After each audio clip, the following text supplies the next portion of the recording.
I don't know if I should continue in English or Macedonian. How do you guys feel? Macedonian, it's everyone speaks Македонски? Macedonian. Добро. Very well. Macedonian it is.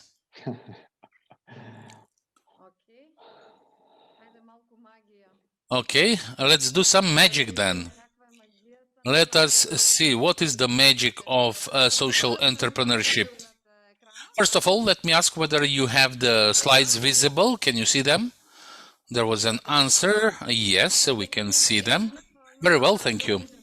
We had a rather interesting introduction. We heard what's the situation in Poland. Elena told us how to work with the entrepreneurs. Maybe I have plenty of interesting stories. But now, with smaller examples that I have personally, I will try and bring this magic to you much closer if possible. Of course, through a creative presentation, because people who know me know that I have to do everything visually nice, especially when speaking about social entrepreneurship.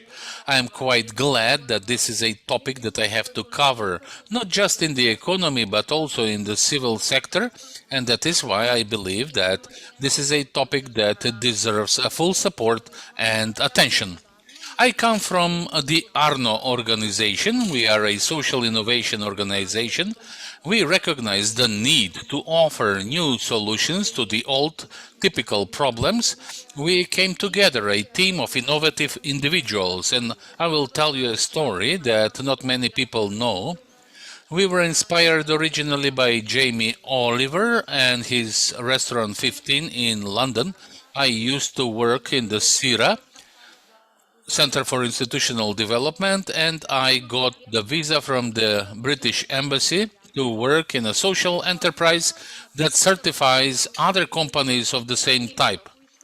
And I have seen all kinds of companies in England. It was a very nice, inspiring experience. I came back to Macedonia hoping that I am going to open a restaurant, the same like Jamie Oliver. And this is just an example. What happens that not always functions, something that functions in theory, functions in practice. However, I was not discouraged. We started working with the high school for catering services, and we could see that the state cannot help us, but we realized that we can come together. The high school, catering school, the hospitality school opened the gates for us. We made some mobile applications for recipes, for cooking. Then we asked the actual school to expand their own catering. But at that time, back in 2014, people did not have a lot of space in their smartphones, and that is why we did not stick with the IT part, but we stuck with working with the students in order to improve the image of the cooking profession as such, chefs who would attend school. And usually they would only go and attend these schools just to take the diploma and then leave the country and work abroad. So we can see on a daily basis that chefs are required in restaurants, seasonal workers, serving staff. So basically there is plenty of demand for this kind of profiles on the market. So a portion of the DNA of Arno is precisely this project.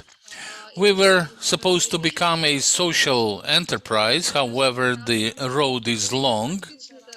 And all these practical issues are always useful, besides all the nicely written stories in all our promotional material. It is our dream to buy and equip a food truck. But it is very difficult to find a project donor who will be quite happy to invest money in this kind of truck. They say that it is very difficult to find and buy the equipment. For some other donors, we had some really ridiculous situations because they were claiming that we could not find chefs for this kind of moving restaurants. Some people would even consider the knives then as weapons because they are stored in a truck. This is a project that is still waiting, and it is obvious that we'll have to wait for some of our ideas, but we cannot give up.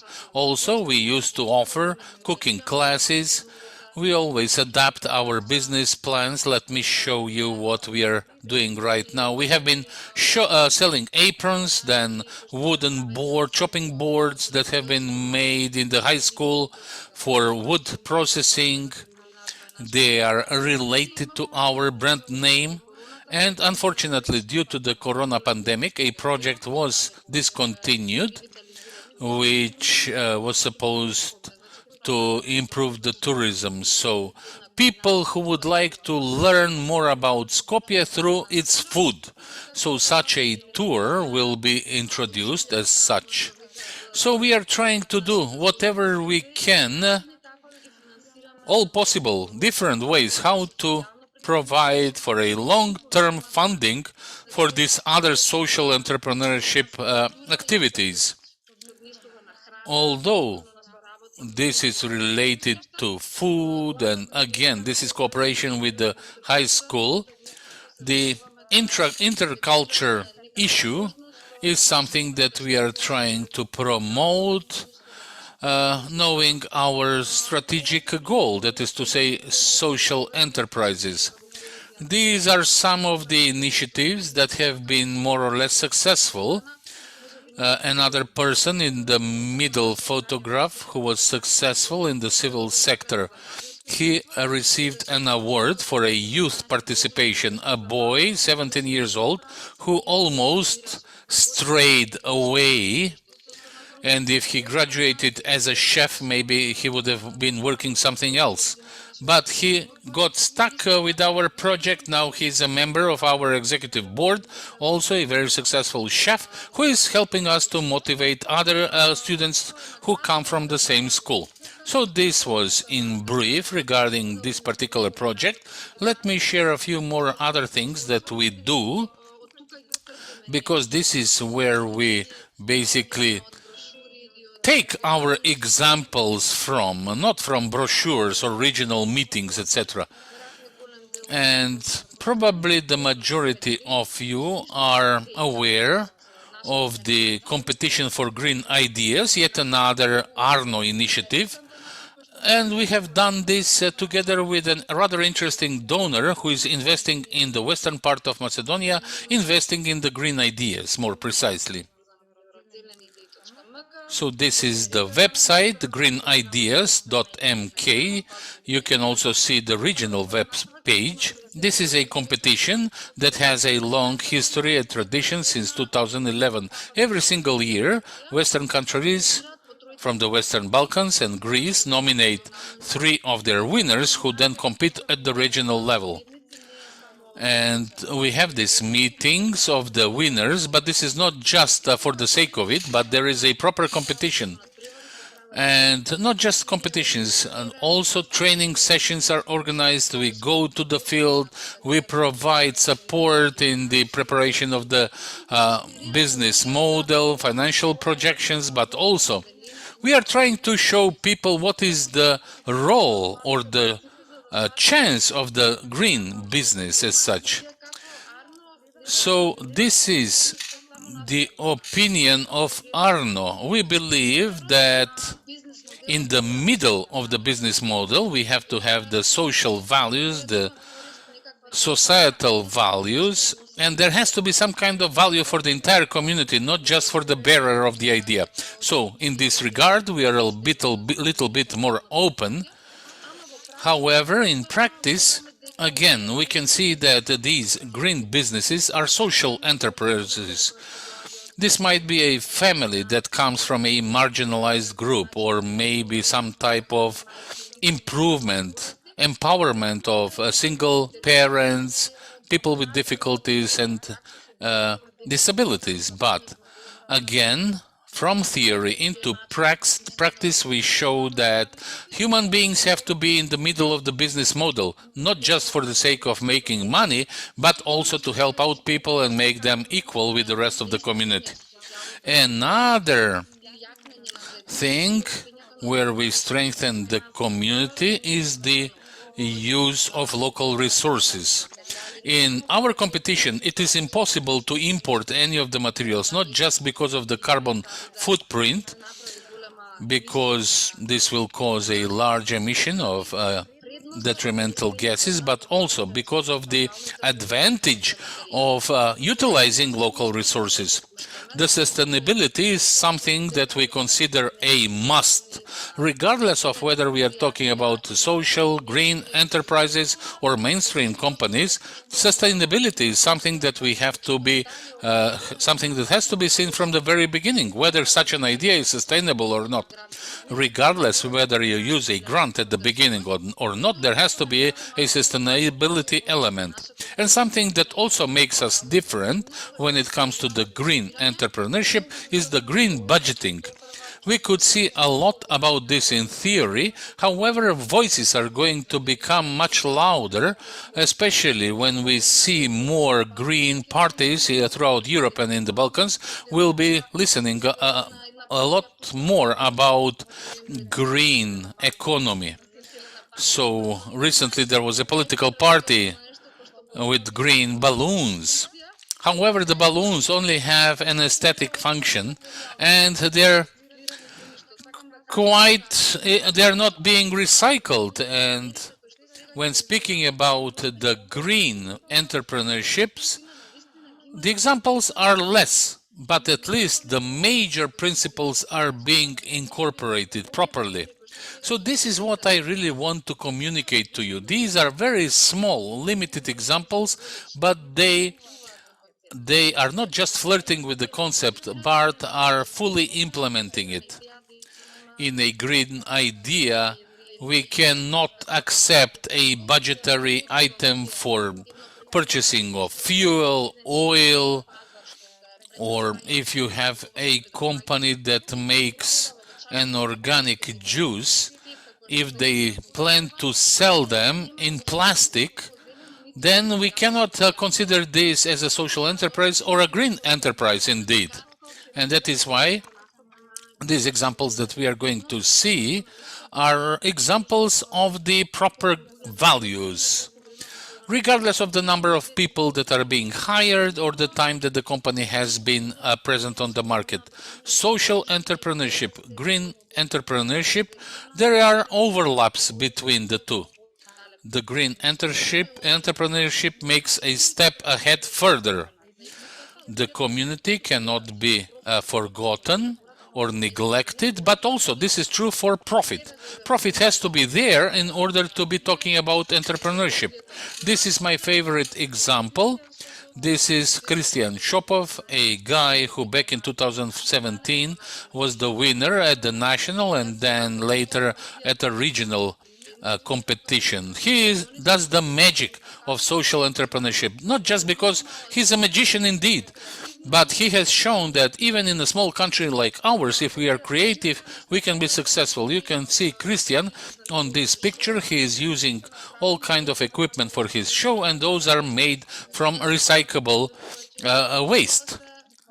So these are all items that he has found in the garbage. Also, his clothes are made from thrown materials, from waste, designed by some local designers. Christian is getting support. This is his own campaign, Hocus Pocus, Recycling in the Focus. He is getting support from the Pacomac company. He goes to school teaching children how to say no to consumer trends, and if they accept something, how they should use it, and whenever they should recycle in one of the 3 bins, as Christian is explaining, and how is it possible to teach children making it fun as a business model. This is one of the shows that Christian had. It was sold out in a week. People have been calling us asking for an extra ticket or so. We would tell them, no, everything's sold out. The new Philharmonic Hall was sold out in a single week for 3 different shows, and good money has been made and invested afterwards. If people indeed have the proper values, they become social entrepreneurship regardless of the law or strategy. Christian has also invited the Dancers United, young people with the Down syndrome, and they also won a worldwide competition, and they have been hired to be part of his show. Scaling means that we are not going to end with a single show. We have to be talking about social entrepreneurship, and what about Elena was talking, to grow into the typical and traditional entrepreneurship in order to bring back the money that was invested. Christian goes, visits the various schools, and he always appears in companies, private events, etc. This is yet another example, sustainable one. Most of you, I believe, you have these cards. Those are being produced by a young female artist. She was the winner of the Green Idea competition, and she uses eco colors in order to print environmental friendly materials. The actual card contains seeds that would grow when you leave the card in the ground into a flower, etc., plant. The designer is also cooperating with children with special needs because she's able to engage them in the process and they can become part of the recycled paper production. This is how she makes her living. She was registered as a craftsman. So we can discuss further what would be the proper legal format for a successful social enterprise here, but this is a discussion that we cannot begin or finish here today. Now let me take you to the city of Kochani, yet another example of a social or green enterprise. It is a cooperative of farmers who are producing rice. They were the winners of our project back in 2019 in planting rice in a sustainable manner. This is Dragce. On the photograph, he's the president of the cooperative. You can see a lot of water on one side and no water on the other. So basically, they have invented how to produce and grow rice without all the water. So they were the winners, and it is quite interesting because we have this cooperative now that can be set aside as a good example when speaking about social entrepreneurship. They came together. Instead of buying all the farming equipment individually, they will be using the farming equipment they bought for their own parcels, for everybody's parcels. And people in Kochani indeed organize themselves quite well so they can skip the tradesmen. So basically they would be able to package and sell their product on their own. And this way they will be making much more profit. Yet another regional project. I like these guys a lot. Why? Because these are all young people. These products that you can see on here, they actually won at the national level in Bosnia back in 2019. They were not the winners at the regional level. However, this is more than amazing. They are using the bags that we get, those thin bags in the supermarkets. They use heat and then they use the plastic in order to produce all kinds of different products. For instance, overalls, then personal hygiene products, bags, etc. Like when the pandemic began, there were no sufficient plastic overalls for the medical personnel. And it was the municipality in Sarajevo that decided to support them and basically to use this waste plastic in order to produce these overalls for the medical staff. And this was a successful project in Bosnia, a miniature, successful social enterprise, and they managed this way to protect their social workers, their medical workers, and the physicians. There are many other examples, of course. I hope I'm not boring. I know that some of the examples are repeating. However, I will mention a few of them, additional ones, because maybe some of the participants are not familiar with these examples. Let me begin with the upper left corner. This is the cooperative, Our Good Land, a cooperative organic producers. They were the first winners of ours. So the emphasis is placed on the organic food. They developed their own certificate for organic production, and selflessly, this is their intention. This is something they wanted to achieve. And basically, they told people, you should be growing this, and then we'll make sure that you sell all the produce. So basically, they did all the marketing. Five small companies that were marginalized won on this original project with them, and now they are still sustainable and they are functioning. This is yet another interesting initiative. They produce substrates for the organic production. This is basically a plant that is able to grow from a minimum soil. Most of the employed individuals are single mothers, and they are provided with the option to have a flexible or part-time work. And this is yet another proof that even a larger company can organize this well. There are these other companies. This is a philanthropic element. It is not a social enterprise. However, this is an example I wanted to point out. So they give peanuts for the zoo for some of the animals. They buy walnuts and other materials from the local production, from Macedonian families, and then they prepare all this food. This pinkish red or lilac red that you can see is a green idea that won the regional competition back in 2019. It is an idea of Sofia Datseva. She's only 25.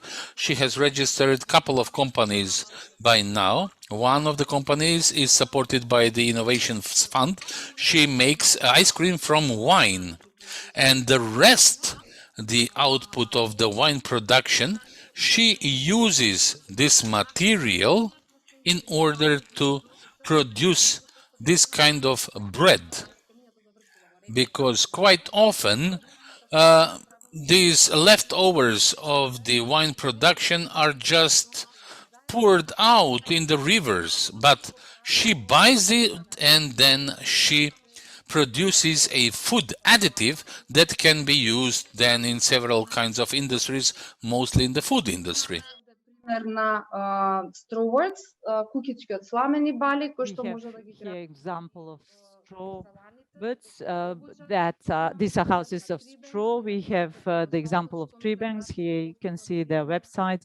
After we have tourism reestablish any booking, you will do the booking through their website. They plant a tree in our country. They also produce these beautiful Christmas tree decorations made of doors, old doors, and also an example where old furniture and they reconstruct this old furniture. And we have several examples that are both regional and they're not sharing the experience from our wood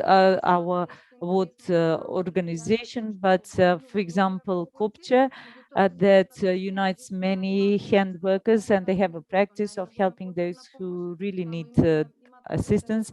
They have an interesting campaign for one of their for their members who has Down syndrome, and also patients with malic diseases. Then Challenge, who won at an international competition, mobile application that awards everybody who's working, and with green points that could be used for any of the green enterprises in this case in Skopje, and hopefully they will expand further outside of Skopje. And another interesting idea from Montenegro, Eco Garden, they collect organic baskets. We have biogas farm from hens.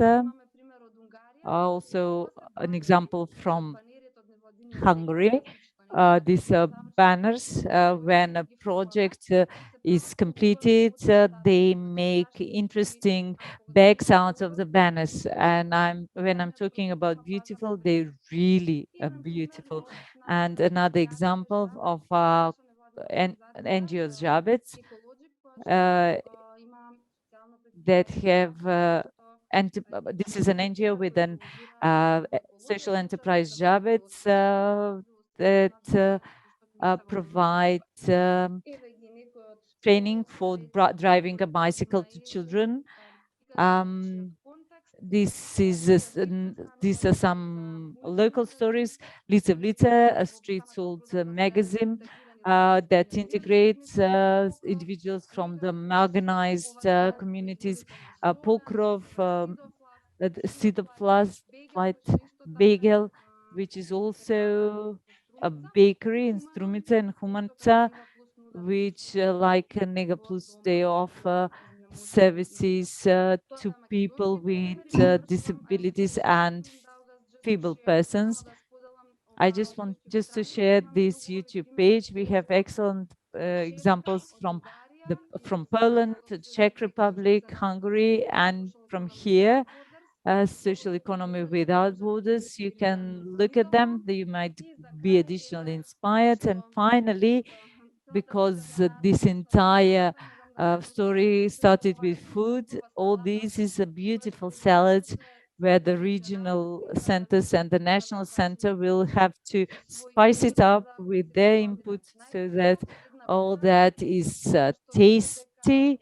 And a story, if you give me rice, I will eat today. If you teach me how to grow rice, I will eat every day. But also it's very important to know how to plant rice and how to place the rice on the market in order to talk about social entrepreneurship. And Hey, super.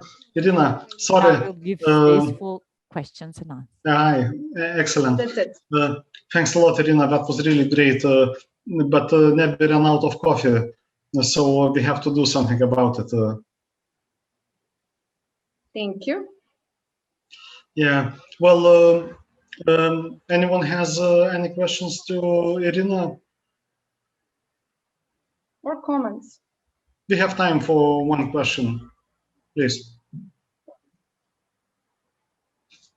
Well, okay. So if you don't have questions, I have to invite Katerina, but because she's our presenter today, and she's one of the local social enterprises from Struga with really incredible idea with a huge potential that can bring additional revenues to people living in rural areas across Macedonia.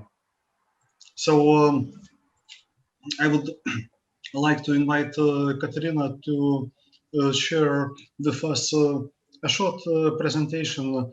What is genuine experiences, and how is it, making or can make an impact? Please, Katerina.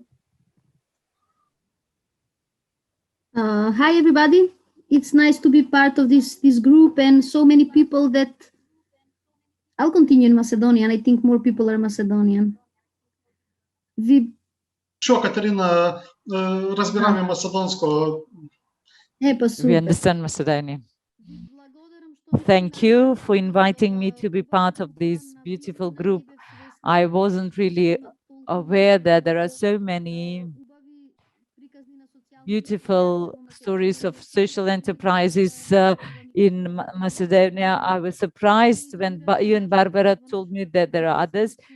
We were rather isolated in our story, and we felt alone in our region because there aren't so many similar stories in our region who had a vision not thinking about profit. Unfortunately, Yasminka couldn't join us for this presentation, but I will try to be precise and short and to inform you about the idea. As far as I understand, the idea is to present our business with all its elements that my predecessors explained from theoretical aspects. Theory is nice, but practice is a little bit more complex. That's why this project might change certain things. So who are we? My name is Katerina Vasilevska. I'm one of the co-founders, along with Yasminka Popovska, of Genuine Experiences. I hope that you can see my presentation. Yes, I'm sure you do. What does Genuine Experiences mean? It's what the word, the title says. You can see my presentation, can't you? Yes. So authentic experiences, genuine experiences. What is a genuine experience? This is in the area of traveling. I think it's clear that we are one of the storytellers who likes traveling and who would like to offer other travelers opportunity to be left speechless while looking at our experiences, and at the end of their holidays to become storytellers of their experiences on the trips they took with us. I and my colleague have been part of tourism for 20 years. So together we make up 40 years of experience in tourism in the region of Struga and Ohrid, which is a UNESCO region, as you know, and by that it's very unique. One of the 33 regions at that level around the world, recognized by its natural and cultural beauties. What do we do? What is our goal? We have been established as an NGO by local development agency in 2004. For many years, we worked on different projects, and naturally, because our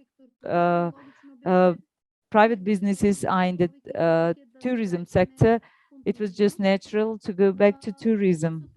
So based on that, we established the brand Genuine Experiences as part of our NGO, and hopefully with the changes of the laws, we'll be able to register legally as social enterprise regardless of its form. So that story is already in its 4th year. And what does it mean? We offer unique experiences in the cross-border region between North Macedonia and Albania, mainly in the region Ohrid, Struga, Bitola, Peshkopea. Why here? Because there are many people in this region between Macedonia and Albania who are living. Albania has an access to sea. That part is developed. The Skopje region in North Macedonia is well developed. The other cross-border regions towards Greece and Bulgaria have a developed economy, while the cross-border region between North Macedonia and Albania is rather lagging behind from the economic sense, but not when it comes to nature and cultural heritage. There is a big number of people living this region. Ohrid is one of the cities with the highest degree of people living the city. And apart from people leaving the region, and at the same time, there are foreigners who would like to move in. So they come as visitors and then they want to stay there. So you have the locals who don't want to stay where they are, and foreigners who would like to move to Ohrid, and they literally ask for the price of real estate at their first visit to Ohrid. So how is this possible that the same location, the same place, the same city is driving away those who've been born there, and those who come for the first time want to spend a lot of money to stay, to move there? So what do? We want to draw responsible tourists, travelers who would be part of our sustainable tourism, sustainable offer. Sustainable tourism, I think, is a term that you're all familiar with. A tourism that is not polluting, tourism linked directly to the local traditions, and tourism where most of the profit would remain in the local community and not to the big tour operators. Struga and Ohrid are wealthy municipalities, but most of the profit goes abroad to the foreign tour operators that have the capital to rent planes and hotels, and thus getting lower prices, thus making big profit. And the locals are happy only by the fact that they have a job. We want to change that with our genuine experiences. We don't want to have all the guests from the planet. We don't want to be massive, and we don't want to expend too much only for the purpose of building the franchise. We would leave the franchise to other regions to development, and in that sense we can be limitless, but we might be able to offer services to 1,000 guests per month. Even if we are able to receive 10,000, we wouldn't accept that, because it will go against our principle of sustainability. And the idea is not to do one thing, speak another thing. We want to show integrity in what we do. Furthermore, our mission has already been stated: to promote sustainable tours, to bring profit to our locals, and to teach them what's the difference between the massive and sustainable tourism. For the time being, we are offering massive tourism, which is not sustainable, which is also polluting. It's like having an industry that produces plastic.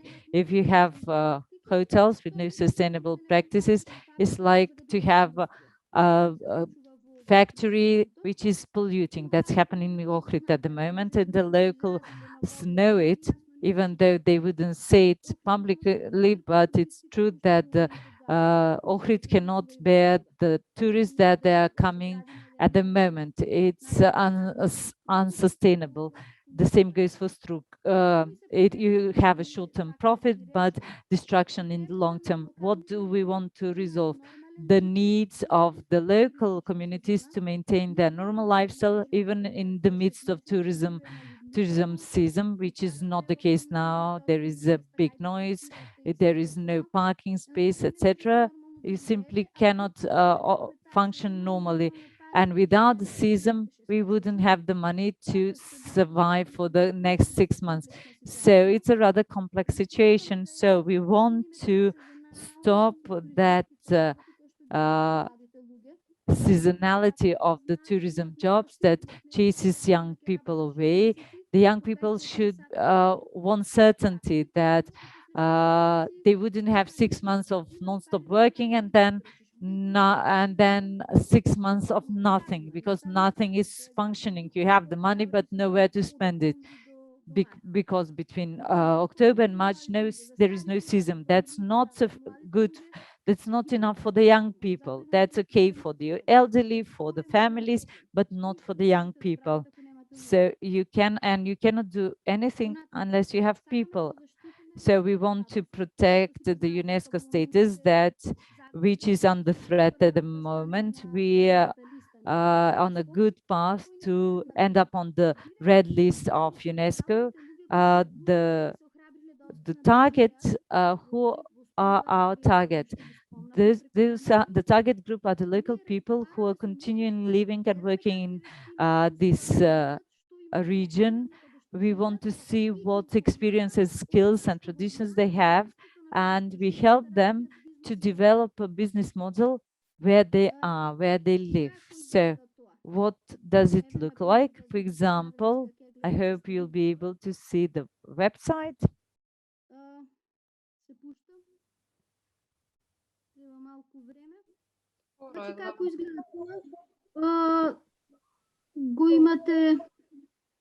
Our website is genuineexperiences.com.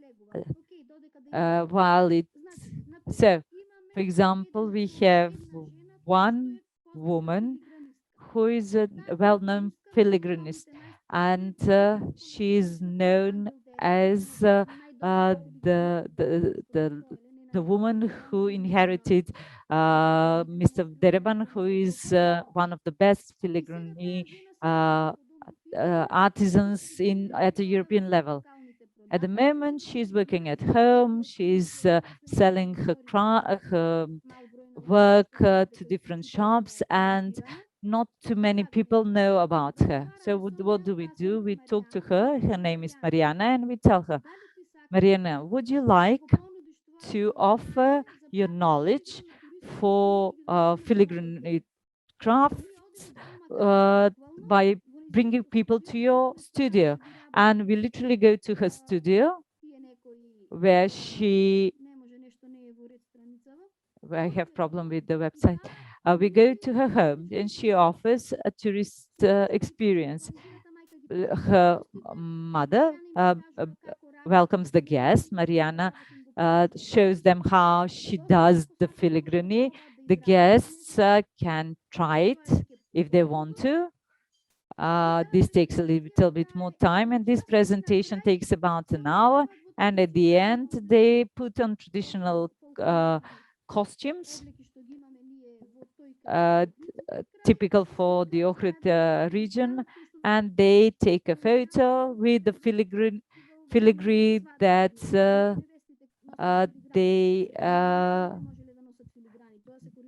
that she makes.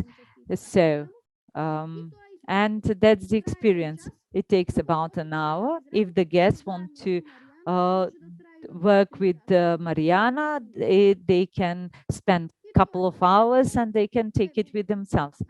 There are different options.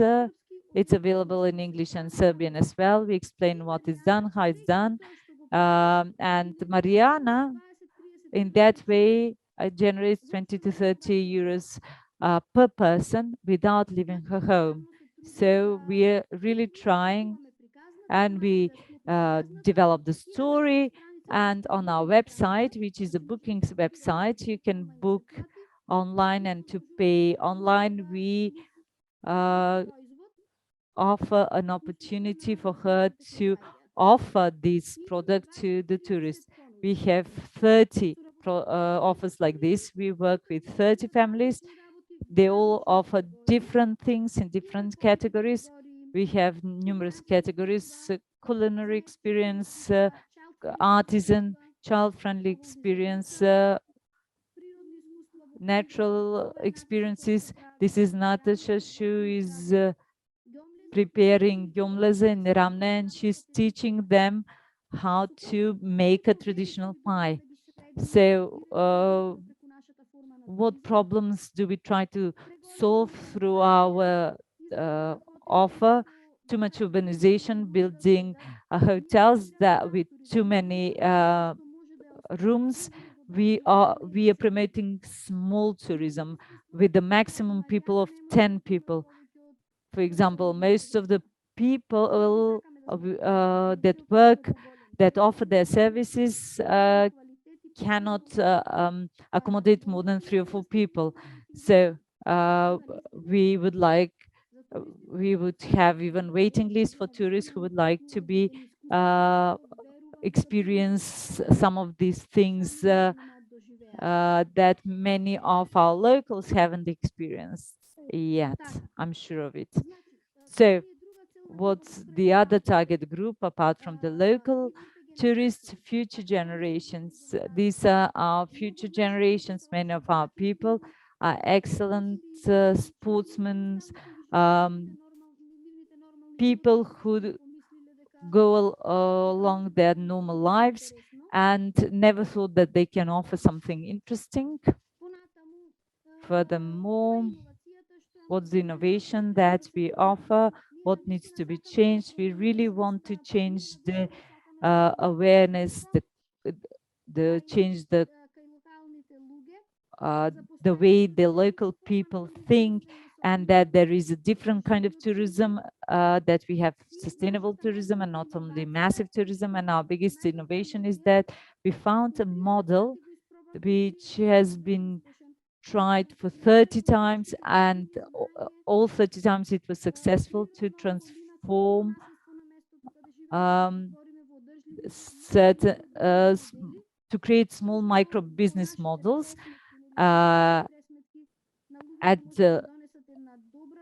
that could provide these people a good sum of money without doing too much, really.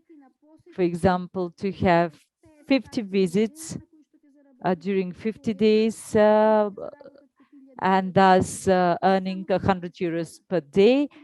So they would earn about 5,000 euros for that year for just few hours a day without leaving their homes. And that's innovational. We worked directly with the local people. We work on the field. We do not have time to prepare promotional materials. Our work is on the field. Those promotions, we always depend on others when it comes to promotion. When we find a project, we usually fund those promotional materials, digital promotion. Unfortunately, we're not present on Facebook or Instagram. We are not really skillful in that area, and we need assistance there. I explained the business model. We are the co-owners in a way of the experiences, because we create things that didn't exist before, and the people that we work with didn't thought of them. Who are the clients? Who are the customers? Some of the tourists that come to visit the region. Just as an information, in the last year before COVID, there are 1,200,000 tourists were registered in Macedonia. If we get only 1% of that 1,200,000, these are 12,000 tourists, and we would be extra sustainable. These 30 families would be able to earn the amount I mentioned with the relatively small engagement, and they wouldn't be forced to work in the hotels, restaurants for smaller salaries, doing a more difficult job. Solidarity over profit. We, just like any NGO, we have a shared horizontal structure, no hierarchy like with the classical businesses. Every experience is carefully developed, and we are careful what is its impact, especially when it comes to environment, things that might pollute the environment or damage the lives of the people, because the traditional tourism really is detrimental to the everyday lives of people. Just like in Venice, too many tourists, you cannot you cannot live with them or without them.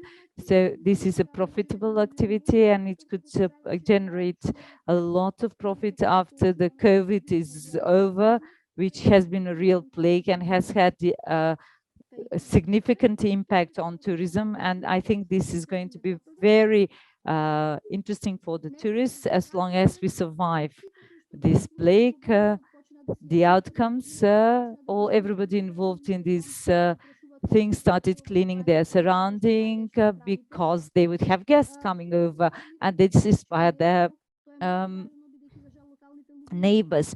Also, they got familiar with UNESCO because they get information and they're mentored by us, and they get information by UNESCO because many of them are not aware of it, do not know what it means. They see it as an enemy even.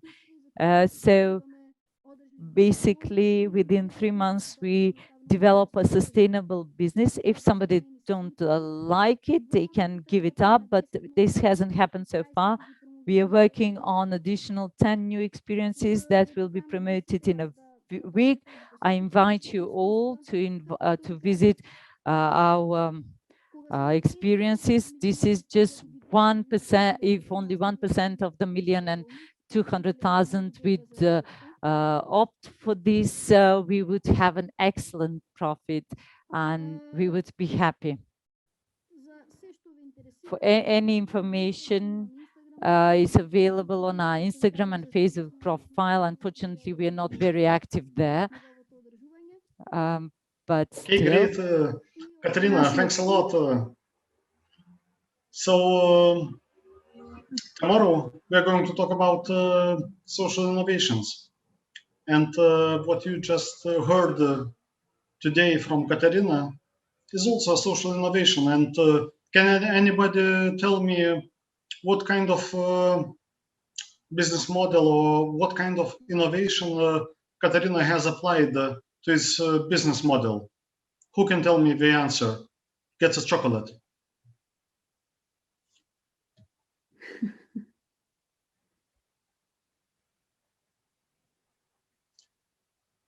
Do you know the definition of sharing economy? Have you heard of sharing economy, people?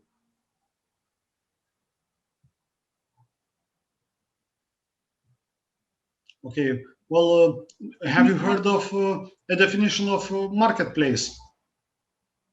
Do you know Airbnb? Yes.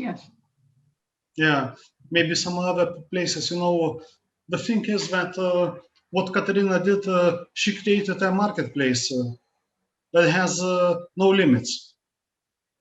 There could be 10 providers of services, but there could be 1,000 providers of services, cooking classes, handicrafts.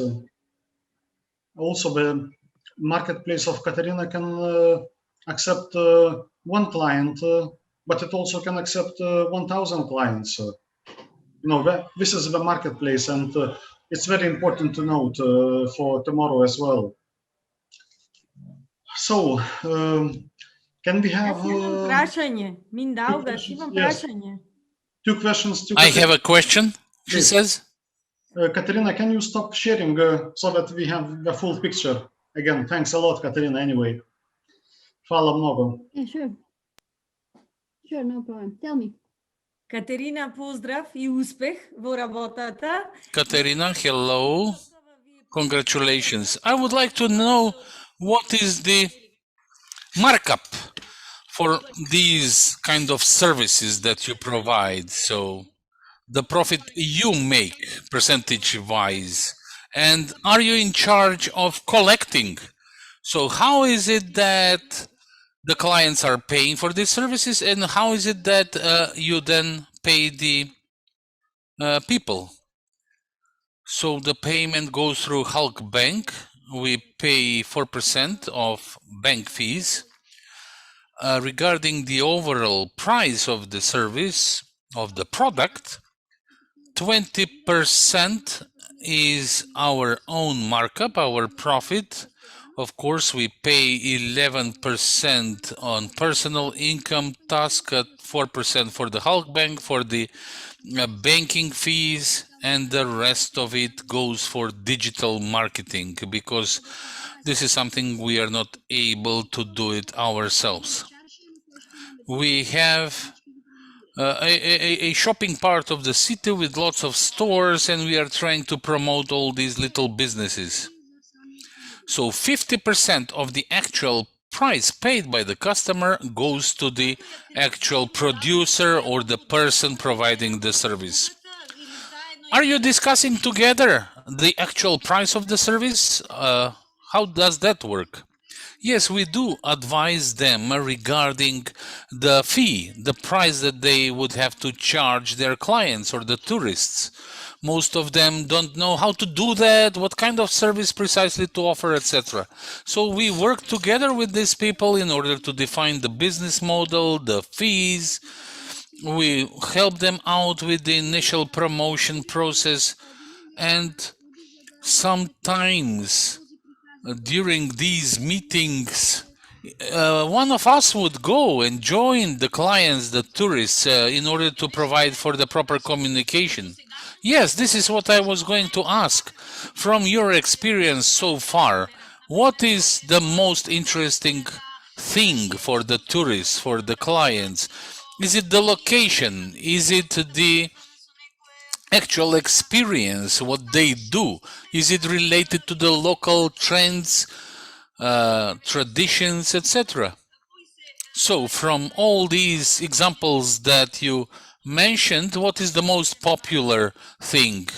What is the target group usually? I can see that these are all interesting and unique experiences. Using our workshop, only one person per person, please. It's okay, just joking.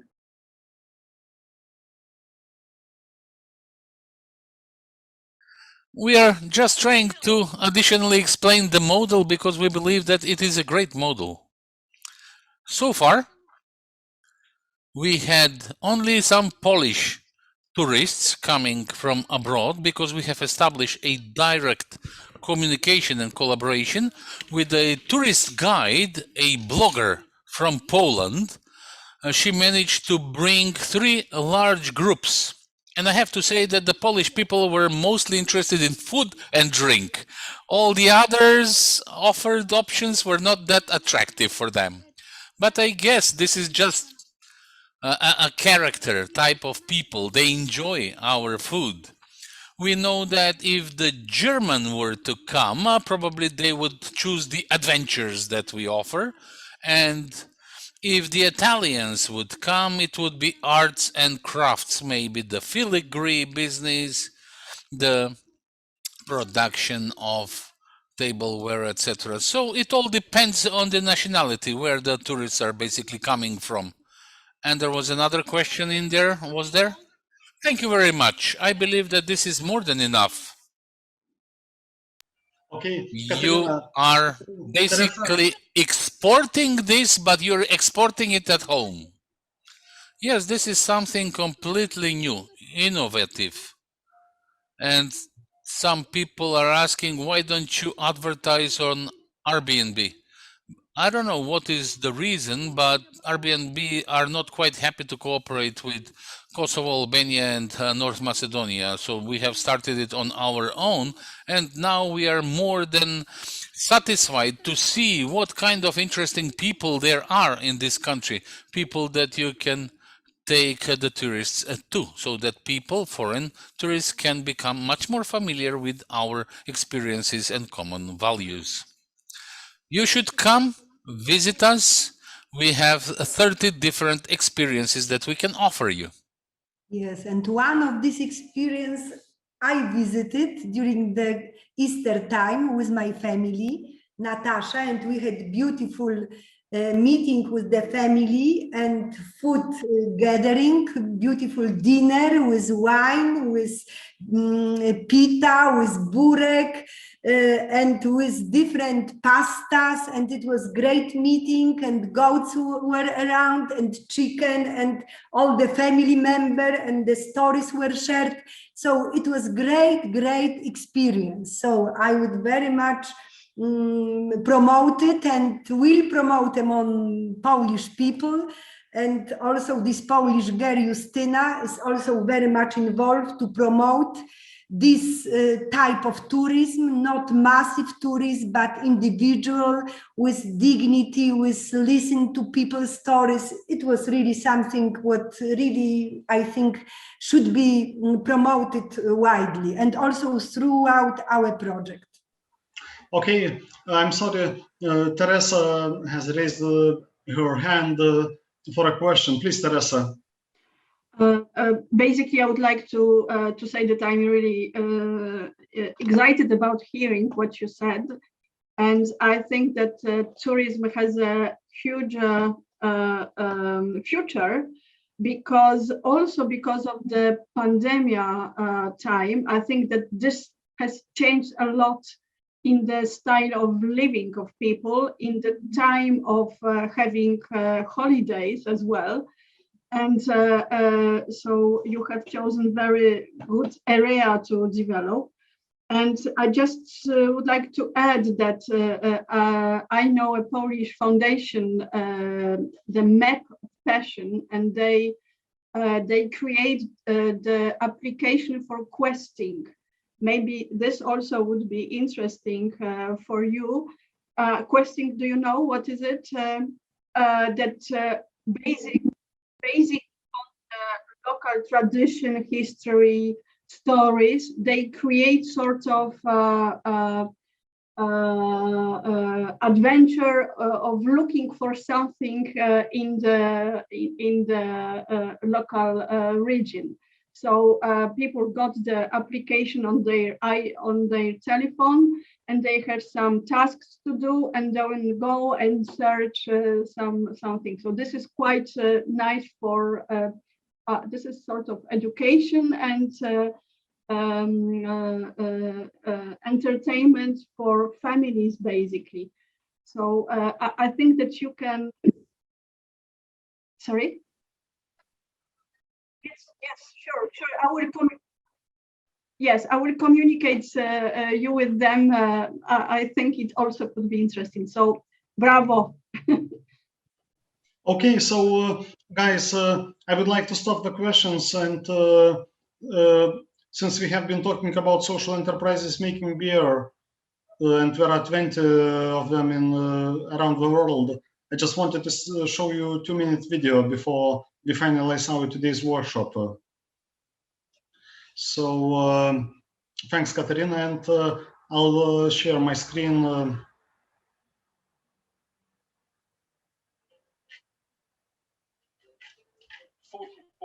of all of Britain's bread is going to waste, and that has to be stopped. Our mission is to save as much of that unsold bread as possible and instead turn it into great tasting beer. We get bread that is day fresh but hasn't been sold in bakeries, and also the crusts or the heel of the loaf that sandwich manufacturers don't use in their sandwiches. Ideally, we wouldn't be wasting this bread in the first place, but right now there is so much bread being wasted that even the charities feeding the hungry simply can't use it all. We think toast ale is the best thing since, oh, you know.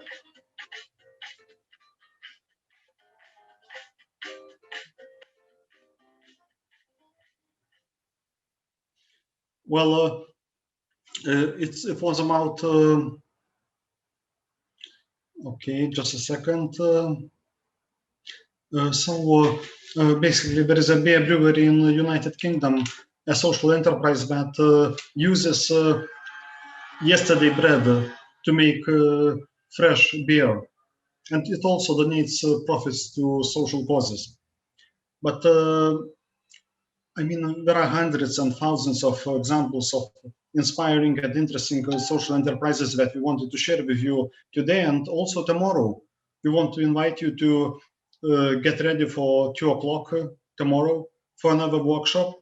And also now I would like to invite Barbara to make a summary of today's workshop. Please, Barbara.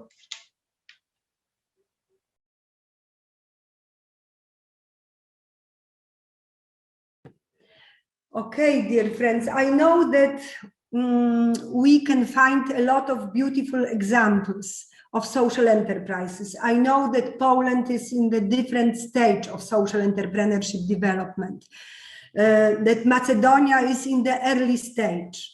and maybe some of examples which were presented can be perceived by you like something from what is far away from you.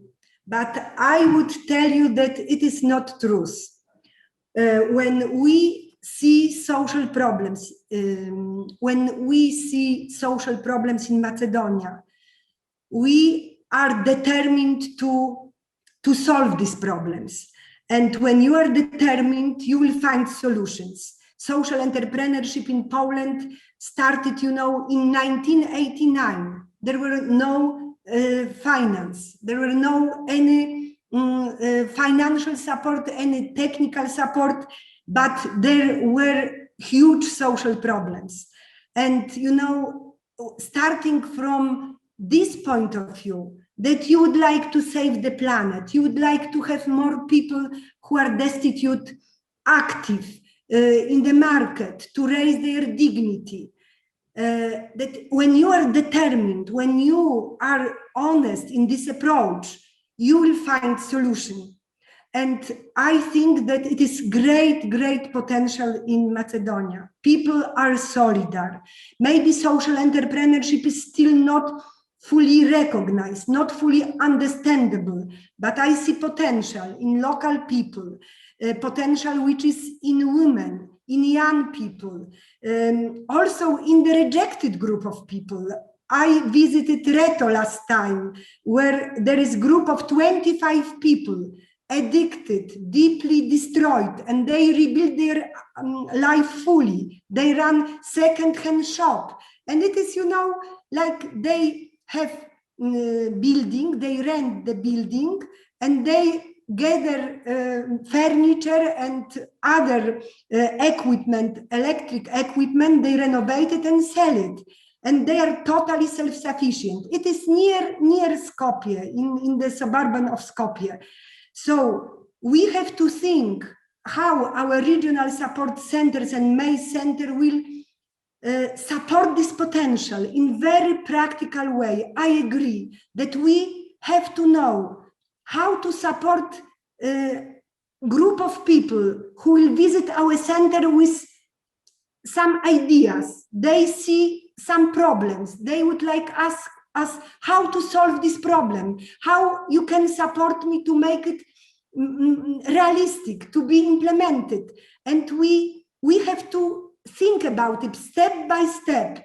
And as I mentioned in the previous meetings, partnership is very important. We shouldn't work only in the office with group of people. We have to go with them to the local municipality, to the local companies. We have to present them in the local fairs, which are in each region, such fairs where people promote their products and services. We have to switch them with employment service agency for active employment measures.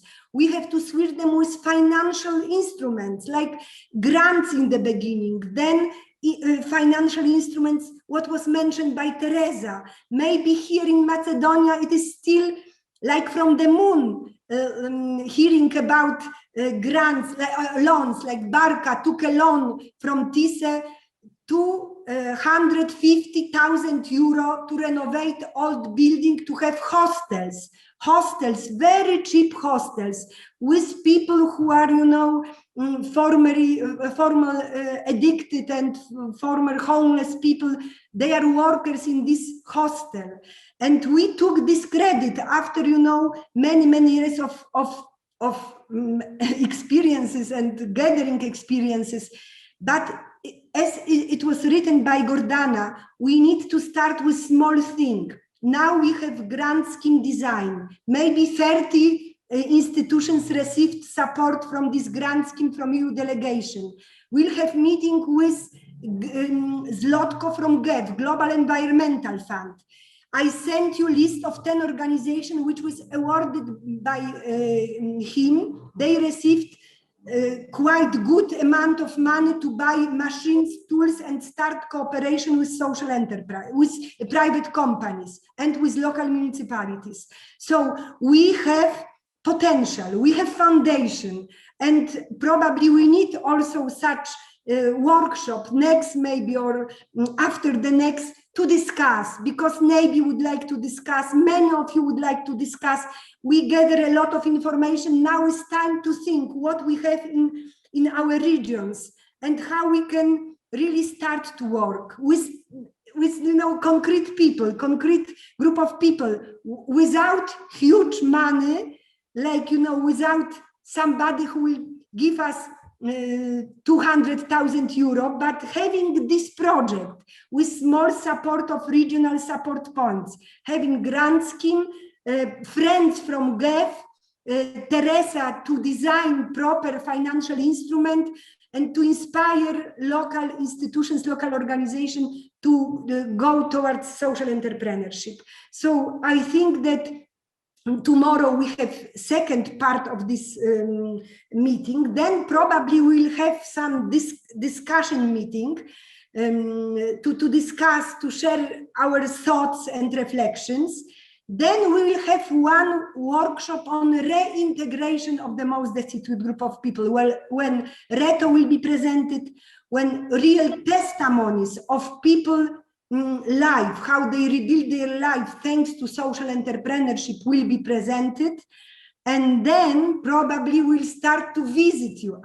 One more workshop, it will be on promotion with Igor Atanasiev.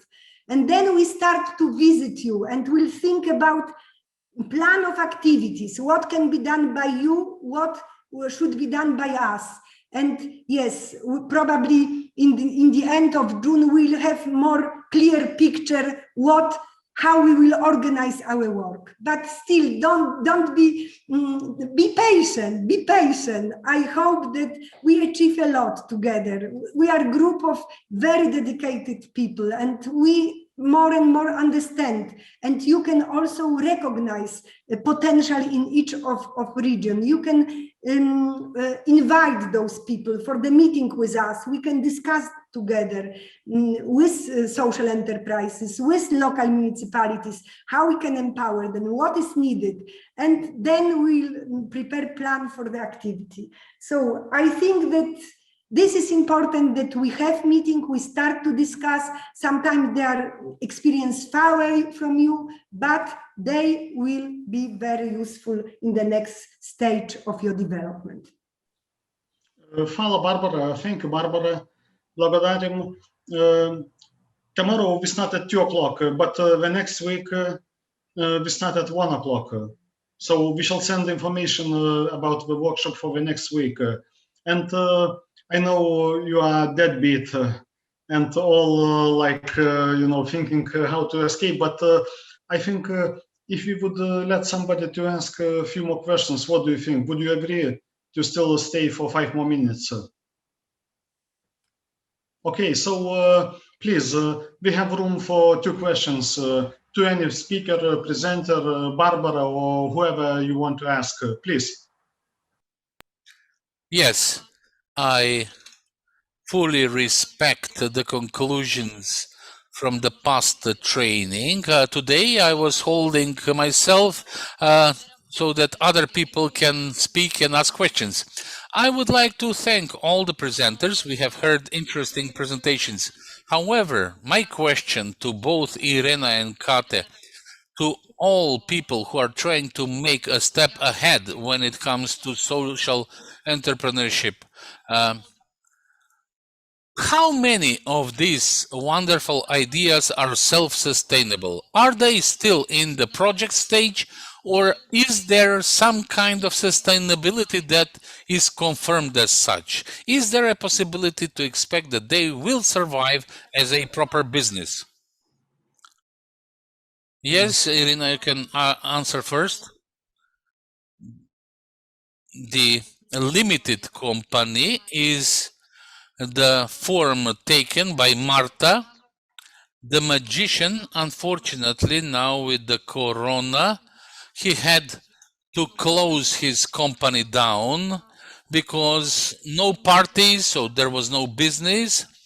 He will continue whatever he's doing, but on his own, not as a company.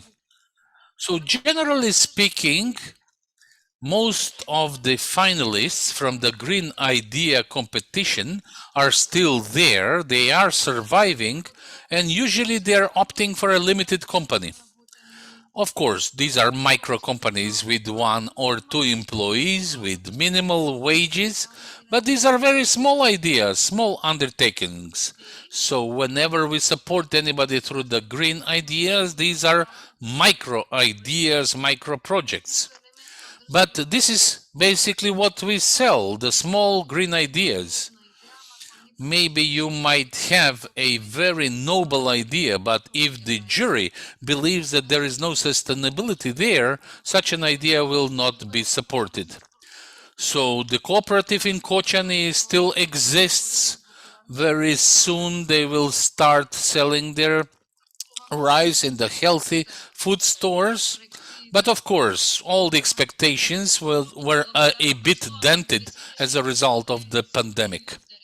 And another question, how long have they existed? So the girl with the furniture since 2016, the other guy 2017, the rice production is a bit younger, recent. So the cooperative that I mentioned, they were established back in 2015. They have their own very little store in Skopje. However, they have now regular clients, people who order by post. And they have more people employed because they have this physical store. So your experience is quite useful to us as regional centers, because maybe we can also introduce some kind of competition in the region, something that you have done in the past. This is something I indeed really like. Thank you very much for this information. This is our beginning right now, but we'll continue sharing our experiences. Teresa? Yes, I wanted to add that you, as I understand, you will be those intermediaries between the organization and potential investor. I met one, let's call him a millionaire from Israel. It was an investor who took part in the social impact bonds in Israel. And he told us that the most interesting for him is the ability to support more than once with the same amount of money. And I think that this is the idea which is behind the investing in social innovations, in social projects, in terms of capital or loans. That if you give a grant, you can help just once and just this one organization. If you give loans or invest capital, you can turn your capital twice or 5 times. So this is the concept which is interesting for great investors. And I think that you as advisors, coaches to social enterprises, you are kind of magicians. I would say that you meet a simple social enterprise which comes to you with a brilliant idea, as Irina said. It can be very simple idea. Sometimes like putting the stamps on the door with information that as a member I have a tool like Amber, I have a drawer, and this creates the community of people around helping each other. So the ideas can be very simple, but the idea can be like the one from genuine experience that they want to change the tourism. So the idea is brilliant, but behind the idea, you always have to have the business plan. And this is your magic task to do, to put the ideas into numbers and to show to the social enterprises all risk and to support them in taking this advantage and responsibility. So I would say, from my experience of work in Eptisa, financing institution, that it was very inspiring work, working with people who are brave enough to take those advantages. And I hope that you will have the same experience. Okay, thanks a lot, Esther. So now the only question that is left is when do we meet in person, all of us, for the barbecue and some skara? Are you allowed to travel, guys, Dechki, around Macedonia now with masks or without masks? Can we meet this Thursday in 2 days in Skopje, near Treska Lake, or should we postpone it to September? What do you say?